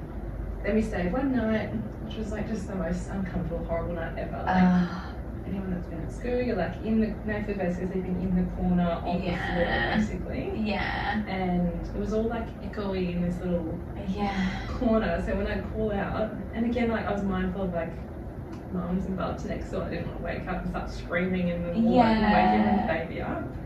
And I didn't want to keep buzzing. I don't know, that was just my own personal thing. I probably should have gotten over that and buzzed for the midwife. But I was sort of like, no, I'll figure it out. Because like these days, it's very much like, that's your baby, you take care of them. Rather than like these through the nursery and you get to sleep. Yes. So I was like, okay, well I can do this. Like, how hard can it be? Yeah. Apparently pretty hard. Fucking hard. Yeah. And like, so uncomfortable. Totally. By then, all the pain relief had worn off, and I was just having some paracetamol. And Yeah. it was enough. But like when I try and sit up on my stitches and try and lean over in the horrible beds, why the bassinet's so high? It just, I couldn't manage. So we were bed sharing, which again I know is a no-no in Queensland Health. Like everyone that walked in freaked out about it, and I was like, well, all right, you put her back. And in half an hour, you come in together and change a nappy, and then put her back. Like, do you want to buzz me We buzzed me 18 times tonight. We just want to shut up and Yeah. pretend it didn't happen. Let me do my thing because I feel fine. It slides up. I was Yes. doing the safest. And I honestly, could. they're old school studies. Like, Yeah. heaps of studies have proven that sleeping with bed sharing with babes is fine now. And I Yeah. researched it and like how to do it safely. And Yes. I was So not even good. sleeping anyway. I was like just catnapping and just Yes. crying essentially. Yes. So yeah, I did that through the Yes. night, and Good on you. at some point, like in the middle of the night, the ONG reg, who was there for delivery, was obviously on the next shift the next night. She knocked on the door and wanted to have a chat, and like my first thought was like, how inappropriate. I'm literally like asleep in the middle of the night. How can we have a proper debrief right now? Like, are you joking? What do you want to say to me? And it was still all like very raw and fresh. Like, Yeah. it was almost the same day, or like 24 hours later at Yeah. the most. Yes. Because it was like she was born 2:40 in the morning and suspended Yes. before that the next day. Yes. And I think, like, again, it was pretty hazy, but she said things like, oh, do you understand why we had to do what we did? Do you understand why we had to do the vacuum? Do you actually Yeah. understand what dicision is and what happened? Interesting. And I was like, yeah, I think so. Yeah, I guess so. And then she asked me about my tear, and I like so smugly was like, just agreed to. And that was only barely. That was if we were being And it was generous. like, just agreed to. And I remember being like, oh, I'm so happy. Yes. Because I was expecting to maybe see someone have to be like, oh, yeah, so I tore really badly and I should get that episiotomy. But Yes. yeah, when I was saying it to her, and she said something like, good on you, like, I'm really glad you advocated for yourself. Like, I Yes. see why you did that. I completely understand. And like, the midwife told me you're a physio, so I respect like that side of Yeah. things, and like I totally get why you did that, and good on you. Yes. So I was like, oh, cool, like, thanks. Yes. Yes. Did you like having that debrief? Did you find that effective?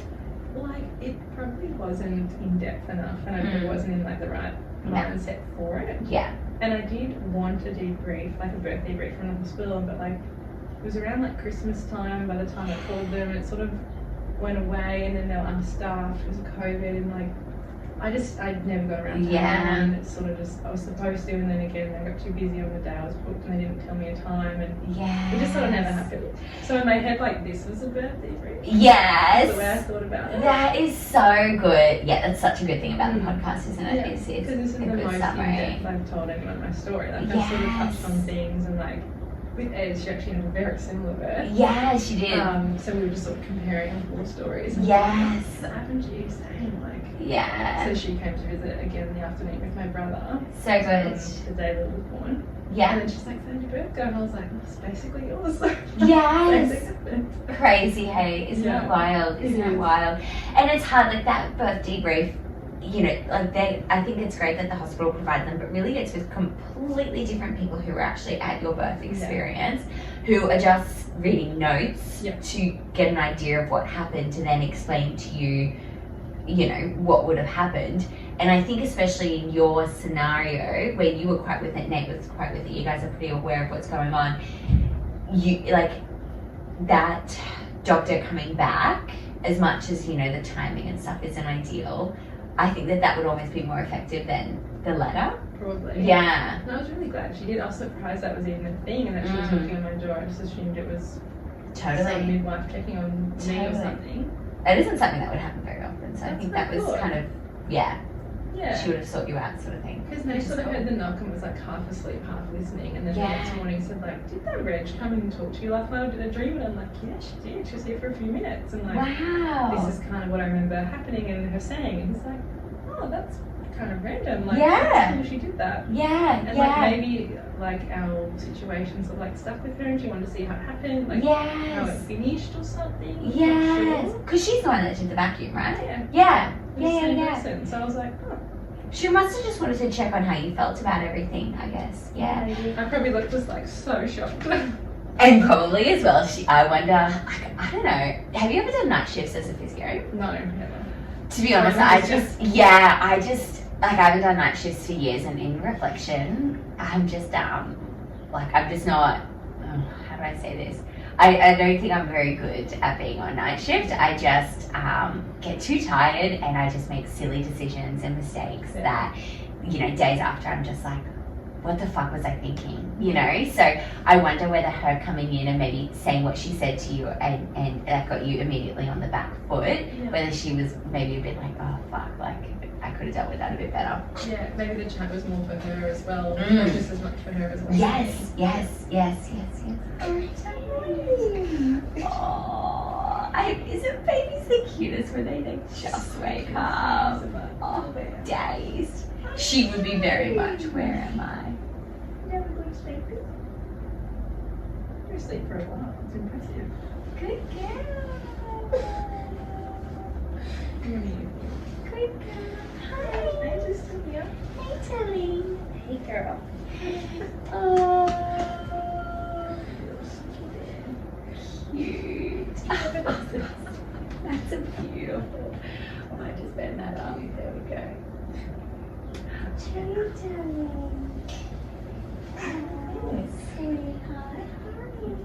Hi. Hi, little Chris.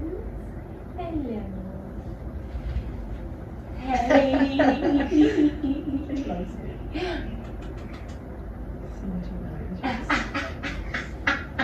Take care, babies.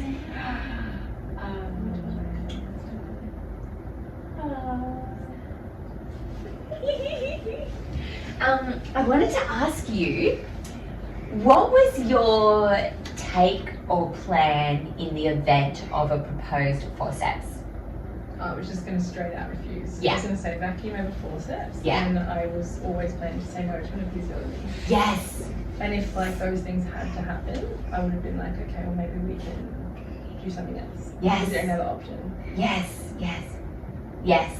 Or can we just not do it and Yeah. give it a like, go? No, or like we'll just risk it. I know what you mean, because I know that sometimes, I don't know, forceps are tricky in the sense of, well, forceps you almost always need an episiotomy, Yeah, don't you? they pretty much always recommend it because you Yes. tear Yes. to the vacuum is sort of like less Yes, likely. totally.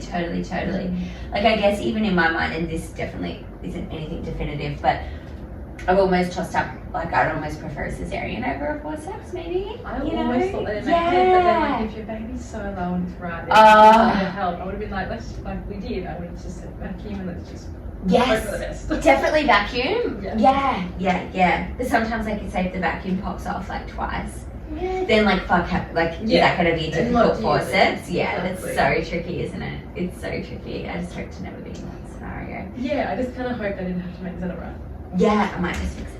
I just hoped I wouldn't have to have made that decision. Which I'm Same. glad I didn't have to. Yeah. The vacuum worked very well. Definitely. Yay. Yes. Such a big grin. You've got such a You're a beautiful woo girl. You're just such a happy girl. Is she? And like you start dancing and smiling, she'll be like, yes, what are we talking about? Just like gets on your level real quick. I like it. That is so cute. Thank you. Good It's not girl. even done up. So good. So let's get into your breastfeeding story. Yes, in hospital, weren't quite getting the breastfeeding support. Went home very much still not knowing how to breastfeed. We'll figure it out at home. And how did you go from there? I'm very lucky that Ed's a midwife. Oh, So, yeah. I sister-in-law, heard about that. 5 minutes down the road. I think it was day 3 when your bill comes in. Yes. I think I gave her a call like sobbing in the morning, just being like, I have absolutely no idea what I'm doing. Like, Yes. can you please help me? And like, Yes. I'm sure she was in the same situation, but with way more knowledge when she had her bum. Yes. And bless her, comes over and sits on the bed and just lets me just bawl to her and then get the boobs out. Let's Yeah. see. And like, she was latching really well. And she was like, honestly, like you're doing it. She's just falling asleep. Yes. So like, this is how you take her off. This is how you change sides. Like, this is what to look for. Yes. And I was like, fuck, why didn't I get that 2 days ago? I would have been like less of a mess Yes. and just felt way more confident. And it was Absolutely. like a 10-minute chat. I'm like, Yeah. someone could have told me that. They could have. And like again, they like I should've. said, maybe it's because she's just been, she was still feeding her bub at the time, they're 6 months apart. So like, Yeah. maybe it was that really fresh experience of it. Maybe I went through the same thing, I'm not sure. Yeah. You should But it have got wasn't that hard, support. and that's all I needed. Yeah. And then I just like cried with relief, and I was like, oh, sick. Okay, like, Yes. well then if that's what we're doing, we'll make it work. Okay, I can breastfeed because I really wanted to breastfeed. So I'm like, okay, yeah, we'll just figure it out. Perfect. And then we had the home midwife, like maybe a few days later. I'm not sure. They're normally like a day or two after, and then like a week later. I think.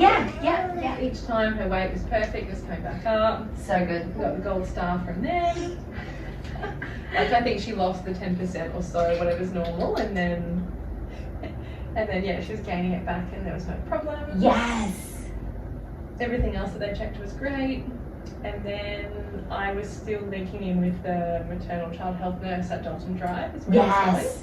Yeah. And I think I must have gone for my 2-week appointment, Yes. like 2 weeks later or something. Someone had to drive me, so obviously that you can't drive for 6 weeks, they say. Really? Yeah, they treat you like a Caesar. Jeez. You're That's a not bit like gnarly. through insurance allowed to drive. So like Hectic. Ez was driving me around, or like Mum was there for a little while. Like someone had to take us, which was just such an effort. And like we're so grateful to everyone that helped us. But So good. otherwise, like we couldn't go anywhere. So Yes. yeah, Ez or Mum took me to my appointment, and by the 2-week, I think they were like, oh, okay, she still hasn't regained her birth weight, but like, you know, everything you're doing is great. Like everything else is fine. They're like, she didn't have jaundice, all that was great. And Yeah. like, oh well, some labs just take a little bit longer. Yeah. And a 3-week appointment, oh, okay, she still hasn't regained her birth weight back. Oh, well, Interesting. she's close, but like, yeah, just keep doing your thing.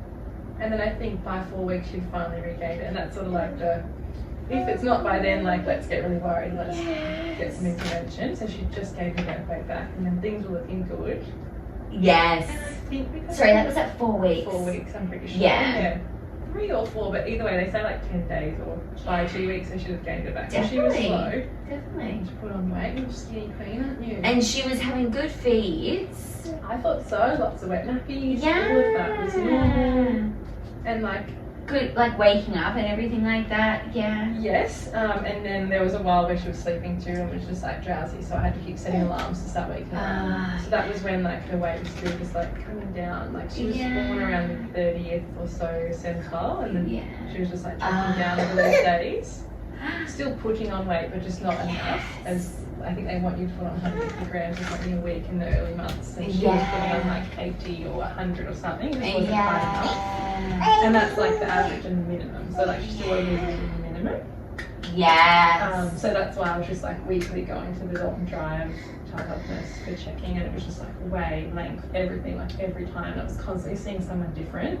So I remember being really annoyed that I didn't have a private midwife that could have helped like with the continuity of care. It would have helped a lot.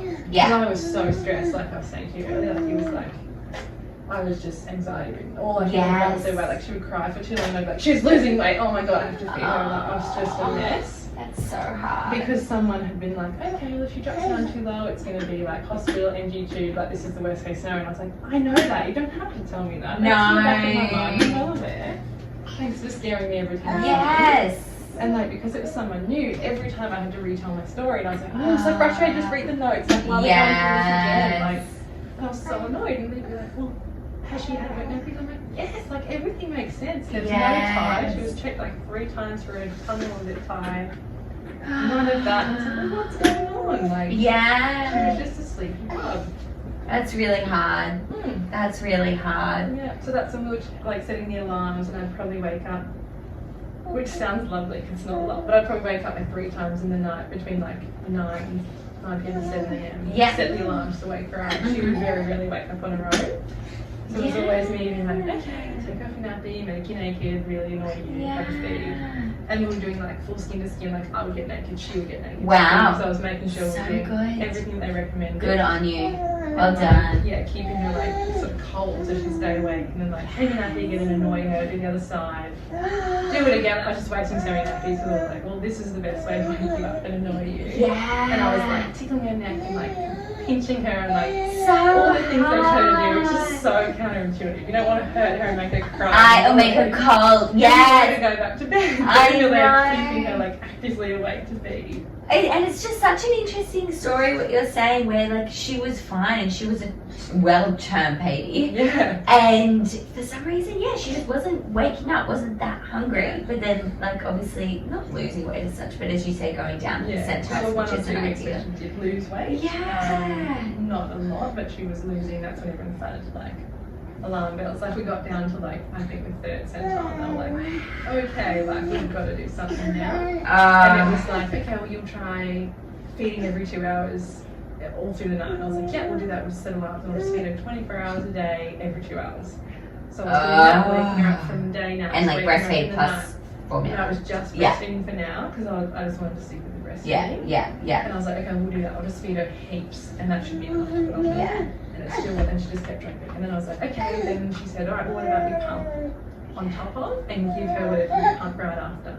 So then I'd pump. I wasn't doing it overnight. Like that was, luckily it wasn't that bad. Yeah. So I was still pumping. I'm still doing that all day. day. On top of breastfeeding on demand around the clock. And still that wasn't enough, and she was still dropping. And they said, all right, well, you're gonna have to do some more top up. How much were you getting per pump, like for a bottle? I reckon, like early. I think the first pump I ever did, Ez was there. Ez there for all of it. I think I got like 60 mil total. Yeah, that's not bad. Everyone That's was a good like, top oh up. my god, like Ez had prepared me for like, because I was mentally unstable at this point. I was like, I'm prepared for like nothing. Some people pump nothing, or they get into it. I was like, okay, and then milk was just pouring out, and I was like, well, this is a good sign. I think I have an under supply. I don't think. No. And then I was already on domperidone from then. I was taking all the lactation, like teas, Cookies. and whatever. I was like, I don't even know if they work. I took the fenugreek. Oh, fenugreek, yeah. Something like that. Yeah. And there was something else in it. Blessed thistle or something. Yes, that is. I read a study, the millionth time I was like feeding her, for some people that could have the opposite effect and can lower your milk supply. Wow. So shout out, I stopped taking that and the supply sort of like stayed high. I Interesting. don't know, maybe I'm just one of those people it just didn't work well for. Interesting. Maybe it was something else, but I did read a few and they were not super scientific. No. It's like a random. The natural stuff study. never is. They're always the Yeah. shittest quality. Well, like you hey? say, there's no money in it. No one's gonna back it. Exactly. But yeah, I did read a study that said that, so I'm like, can't make it any worse. Let's Yes. see if it makes a difference, and I think it did. I was pumping slightly more. Interesting. So I was like, maybe that was also Yes. like contradicting like what I was doing. And then that was still not quite enough. And you had to do formula so plus. formula top up Yeah. on top of EBM top up on top of breastfeeding.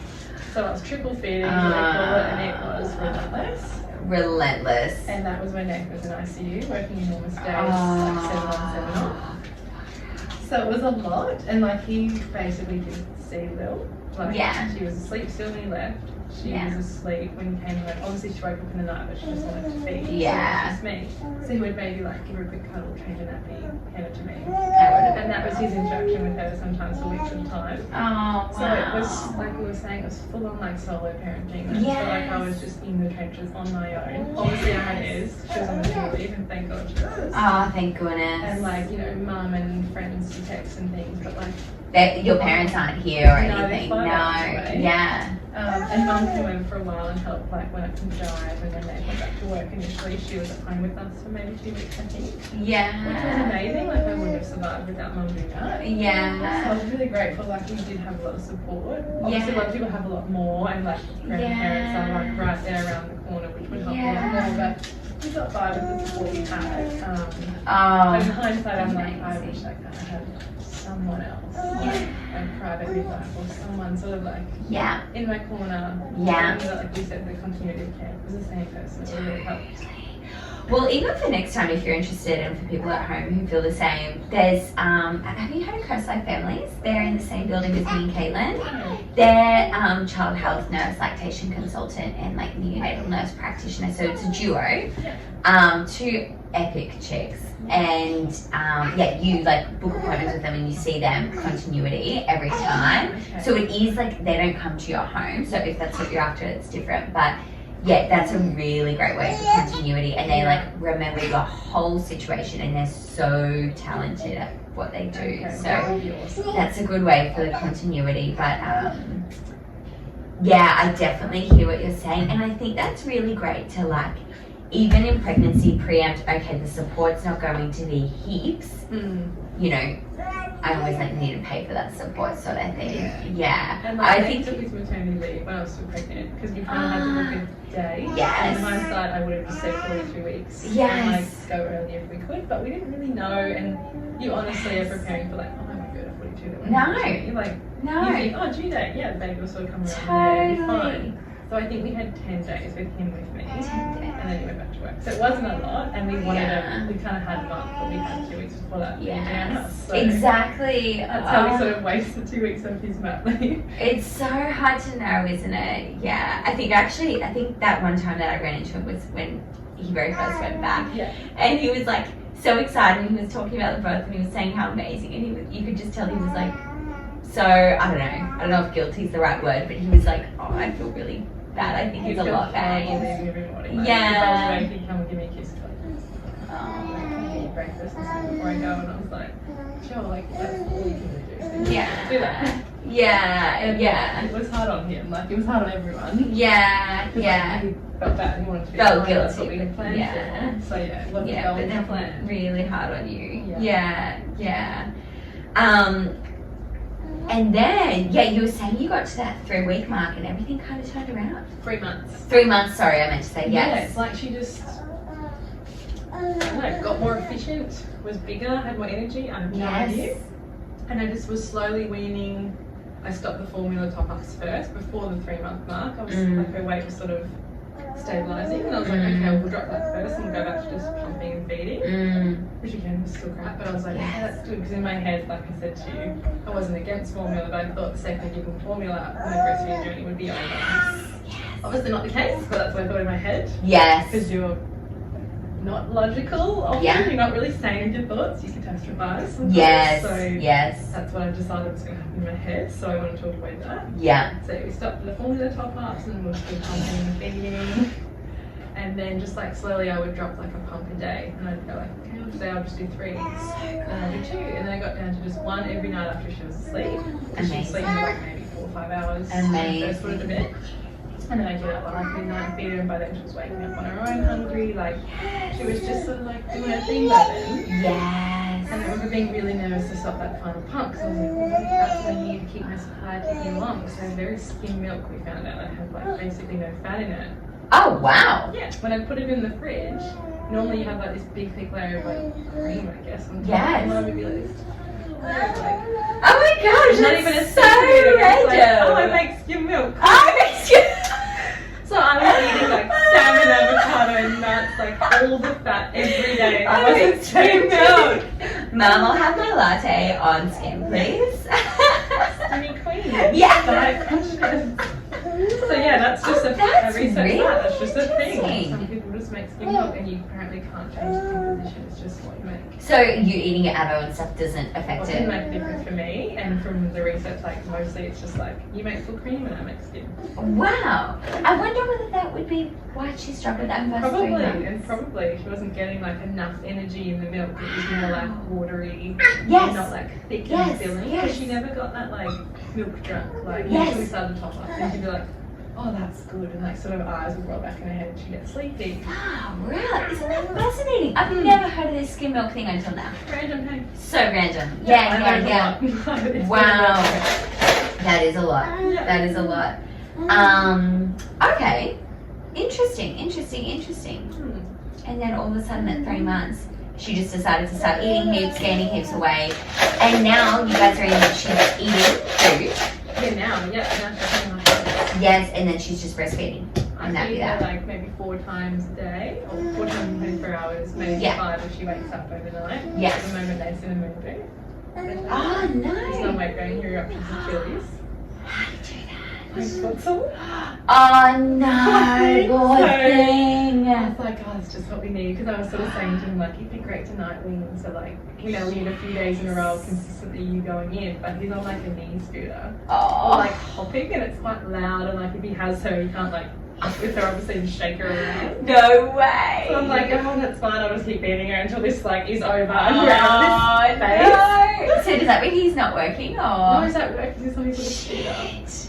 On his scooter. Oh my gosh. He's going to take 2 weeks off starting Wednesday. Just Okay. because like he drives a manual and I was driving him and it Yes. just gets a bit hard. So we just like take 2 weeks off to figure out what we do next to make it work. Okay. Oh, you must be excited for that. Yes, that'll be good. Yes. I have to like Uber him around, which would be nice. Yeah, like when you said this morning to come here because you have to drop Nathan off. I was like, oh, that's a bit random. I thought maybe you were getting a service or something. No, Yeah. I'm just dropping him off and picking him up. Oh gosh. Oh yeah, that would get a bit old, especially when you're having to like take a baby with you everywhere. Yeah, the times that's don't a really tricky suit bit. Lil. No. And by 5 o'clock, she's like, I don't want to sit in the car, no way. Yes. She just like screams all the way there and back and then home. So Oh, that's it's not dramatic. enjoyable. Yeah, fair call. But yeah, now Oh, wow. she's 10.5 months. She has 3 meals a day, snacks. Yeah, so good. Yeah, breastfeed on top of that. So And like good. I was saying, I pump the days I'm at work or the days we're apart. Yes. I just went back to work last week and she'll have like 2 bottles of EBM at daycare and like there's always a bottle of formula in case. Yes. She doesn't always need it because normally she's full and it's fine, but Yes. sometimes she'll have it. So And good. like she'll have to take bottles, take formula, all of that now. So Amazing. So do you have any, I guess, good realizations that you're like, oh, this would have been good to know throughout this parenting journey, aside from what we've talked about, like whether it be with the solids or even just parenting in general and that constant a lot. neediness? Parenting is humbling, very humbling, like we said for a type A person Yes. that's normally excelled at everything we did. Yes. It's tough to then be like, oh, I'm constantly failing every day. But Yeah. the big mindset shift for me was like, I'm productive even if I just sit in this chair and feed this baby. Yeah. I'm doing it, like I'm doing the most. So that has been huge. Like, Love that giving lesson. yourself the freedom to just like get through the day. You don't have to like clean the house, do the groceries, walk the dog. Like if you all just chill out and you eat 2 pieces of toast every meal, like that's fine. So You're doing fine. great. Like in the early days, that's what you need. Just like the permission to just do the bare minimum and just get through. Like Yes. honestly, no one excels at it, and if they tell you that, they're lying. Like it is so tough. It Absolutely. is the biggest learning curve, and it is so humbling. That's my motto. I think of what I learned. love that. I love that, and I feel like so many of my mamas are going to relate to that. As you say, like, yeah, a constant failure. Like it's just the worst feeling. The Literally. worst feeling. Yeah. Even like you can't even And go to failure, I sleep, say and then with you're like, oh, I'm quotations. failing. Like Yes. whatever. She just doesn't want to sleep. It's fine. Yes. It's Yes. all good. Try again an hour later. It's fine. And I'm sure you like went through that whole experience with like the feeding. You're feeding her so much and she's not gaining weight, and then that's like, what does that mean for me? Yeah. And Yeah. it was very hard to not think of that as being my fault. Mm-hmm. Because I was like, oh well, that's my job to feed her, Yeah. and I can't do that. So that there must be something wrong with me. Yeah. But then like that's definitely not true. Because there's the people that just their milk doesn't come in. So they Totally. have to use formula or donor milk or whatever it is, and like that's just not an option. For And they them. could be perfectly healthy. They could be Yeah. perfectly X, Y, and Z, and that's just that. Absolutely. And it's not their fault. That's just the way it works out for them. And like we said with skim milk, it's not my fault. That's just what No. happened. Like Yeah. it took a while to sort of realize that and be like, oh, that's okay. Yeah. And be like, yeah, that's fine. Like we'll just deal with it. Yes. Exactly. That's probably one learning curve. The other thing Love is that. like breastfeeding, as natural as it is hard. It's not easy. Mm-hmm. You both have no idea what you're doing. You have to learn it together. Mm-hmm. And it's a skill. It's not just like a thing. It is a skill you have to learn. Just Mhm. like writing, like you have to learn it. You start out with zero knowledge. Totally agree. And that's something I always say to my new mamas is it is the most natural thing you will ever do, but it won't feel natural to either of you. Yeah. Like it's not something that you would think it's just intuitive, Mhm. but it's not at I all. just think she'll just do it. Yeah. And she'll show me how to do it, but that is definitely not the case. Absolutely. That's such a good lesson. In reflection as well, going into like when you guys decide to have another baby, what kind of lessons would you take in for either your birth experience and your parenting stuff, pregnancy stuff, or anything like that to reflect on? Like when you want to say. Yeah, like anything you do different or... I think, like we were saying, I think I sacrificed my mental health to make sure I was breastfeeding well, and I would be far less willing to do that next time. Yes. Last time I had a toddler sister, Yes. so it wouldn't probably be possible for me to just pump around the clock and drive myself insane. Totally. So I think I'd be way more willing to just be like, yeah, give her the formula it was made to feed babies. Like, doesn't matter. Yes. Just have a bottle of this and we'll sort it out. Like, and it's not my fault. This is just something I have to do, and it might not be forever. And even if it is, that's fine. Like, even if I have to do that until she's 12 months, Yes. that's fine too. Yes. Whatever, literally whatever you have to do for you all just to survive and get through. And at the end of the day, she's your priority. Yeah. Or they are your priority. priority. So just like Yes. keep them happy, keep them alive. Yes. You're doing your job. Absolutely amazing. And the other thing would definitely be like the paternity leave for Nate, like timing that better. And taking a little bit longer, because I think it's going to be tough to go back to that newborn phase. Like no matter how many times you do it, I still feel like you're going to feel like a first time mom, be like, oh my god, what do I do again? All the same issues will probably come back up. Like we might have feeding problems again, we might have sleep problems again, like lots of stuff to go through again. So it'd be really nice to have Nate home for that longer period until we sort of like get on our feet with feeding and a routine, because like, there's going to be another baby to think about, so that's going to be even harder. Totally. Especially considering his days are so long. Yeah, and I then think that's a big now. Right, okay. In ED, but that's still a long time. Yeah. And then that's around the clock, sometimes it's night times, and Yeah. there were times when we would wake up 8-10 times a night. So it was just me. Really? Oh, I pressed something, it's gone. What's I going can't on? hear myself. Oh.